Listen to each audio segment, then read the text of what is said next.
All that remains of the town of Frenier is a mass grave and one sole surviving structure, a lone cabin. The cabin was home to Julia Brown, a faith healer, or a traceuse as Cajuns call it. The town was completely destroyed by the New Orleans hurricane of 1915, leaving only 2 survivors. Julia Brown predicted this storm. Some say Julia Brown conjured this storm. She was said to sing a song, repeating over and over, "One day I'm gonna die and take the whole town with me." Then, Julia Brown died. 2 days later was the funeral and the storm.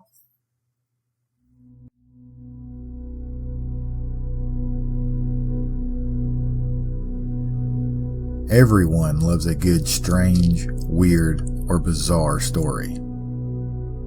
Well, welcome to the American South, where dark legends and haunted history lurk around every corner. Where superstition, folklore, and a touch of backwoods magic blend with everyday culture. Some say, in order to survive. This is Dixie After Dark.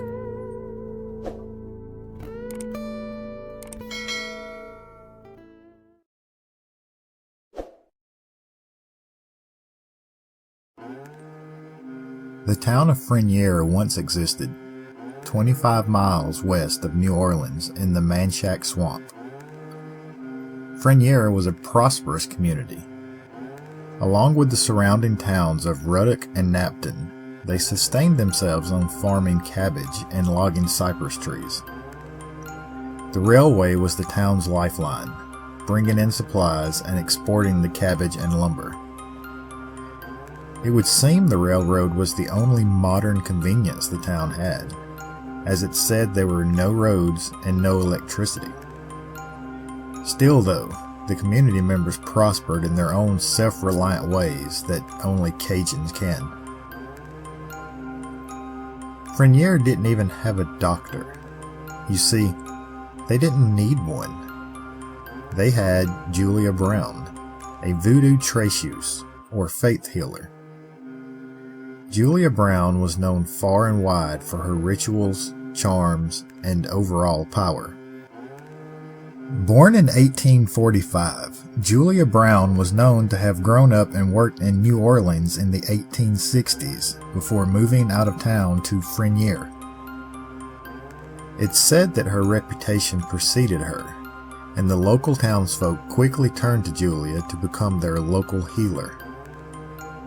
It was that, or either the long 25-mile journey to New Orleans for medical concerns. It's reported that Julia Brown took to this new role naturally. She settled outside of town, deep in the swamp on a small island, but frequented the town of Frenier nearly daily, serving as healer and midwife. People always recovered quickly, and the locals knew that whatever power Julia Brown wielded was a powerful one indeed. The town loved and respected Julia, and Julia seemed to return the sentiment in always being there for them. Julia even performed various rituals and works as an oracle, many of her predictions coming true. Over the decades, though, the residents of Frenier seemed to start taking Julia Brown for granted, at least in her own eyes. They started to just assume that Julia would always be there. They started expecting and demanding her help with just about everything. Gone were the days of simply asking for help. Julia no longer felt she was getting the respect she deserved. Her trips into town grew less and less frequent, causing townspeople to seek her out instead. And being deep in the swamp on an island, well, it was easier said than done. People would often find her in a rocking chair outside her cabin, singing eerie songs of her own and playing on her guitar. It's said her music was dark and unsettling, and most people began to avoid her unless they needed something. This only made matters worse in Julia's mind. Her songs changed to one song, repeating the same lyrics over and over again. One day I'm gonna die and take the whole town with me. This unnerved the townspeople, and they visited Julia Brown less and less. Eventually, Julia Brown died on September the 27th, 1915, around the age of 70. That same day, it began to rain. Despite the weather, preparations began for the funeral. Knowing that nearly every other prediction made by Julia had come true, the townspeople were desperate to be as respectful as possible and leave no rock unturned when it came to the funeral plans. 2 days later, on September 29th, 1915, the funeral began. And so did the biggest storm those people ever experienced. By the time the funeral was going on, the town of Frenier was catching the full brunt of a Category 4 hurricane. You have to remember, there was no predicting or forecasting these things in 1915. The storm raged through the Gulf from the Caribbean, slamming into Louisiana with 130-mile-per-hour winds, over 8 inches of rain, and 13-foot storm surges. The following is from the New Orleans Times-Picayune, reported days later on October 2nd, 1915. I've changed some of the language to be more friendly to today's times. Many pranks were played by wind and tide. People had gathered for miles around to attend the funeral of Aunt Julia Brown, an old woman who was well known in that section and was a big property owner. The funeral was scheduled, and Aunt Julia had been placed in her casket, and the casket in turn had been placed in the customary wooden box and sealed. At 4 o'clock, however, the storm had become so violent that the people left the house in a stampede, abandoning the corpse.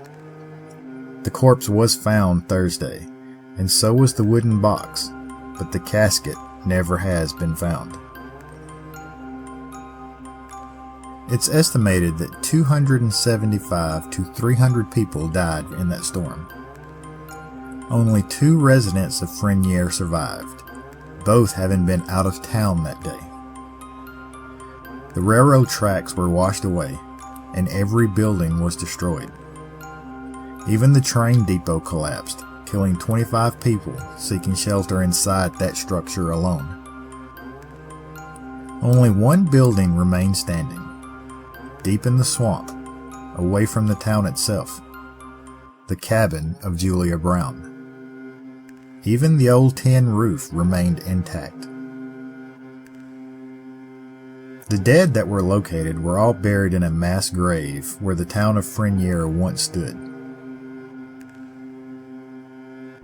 The body of Julia Brown was buried there as well, but in a single grave, 100 yards away. They say Julia would have preferred it that way. Today, the area of Frenier is a tiny fishing village with only a handful of houses and a single restaurant. It's frequently visited as a popular fishing spot and for swamp tours, but it never returned to its former size. So much was wiped out in 1915 that they chose simply not to rebuild. The island deep in the Manchac Swamp where Julia Brown lived still has the old cabin standing. It is kept in some sort of repair by the Cajun Pride Swamp Tours Company. Some locals believe that Julia Brown's spirit still haunts the Manchac Swamp near the area Frenier once stood. People visiting the site of the mass grave have reported hearing an eerie voice singing in the distance. It is commonly reported for the swamp to be filled with loud screams of a woman, victims that died during the storm, or even Julia Brown singing. According to census records, Julia Brown was a real person, not just legend. She was born Julia Bernard in or around 1845, and later married Celestine Brown. Her cabin was built on land her husband got from a land grant, which she later inherited after her husband's death a year before her own. Even further, a modern-day voodoo priestess in New Orleans that goes by the name Bloody Mary told the website Mental Floss that she has found references to a voodoo priestess by the name of Brown that worked in New Orleans and left for the town of Frenier in about 1860. Bloody Mary doesn't believe that Julia Brown put any type of curse on the town of Frenier, though. Mary is quoted as saying, "Voodoo isn't as much about curses as it is about healing." Bloody Mary reports having spoken to descendants of the two survivors of Frenier. They remember Julia Brown as a beloved local healer, not the revengeful type. Mary says that Julia Brown's song was a warning to the town of Frenier, not a curse against them. She's quoted as saying that if Julia Brown's spirit is still in the swamp, you have less to fear from her than from the alligators themselves. You know what? I'll take that to heart. Because if I'm out there and come across an alligator, I'm out. Julia Brown has nothing to worry about from me.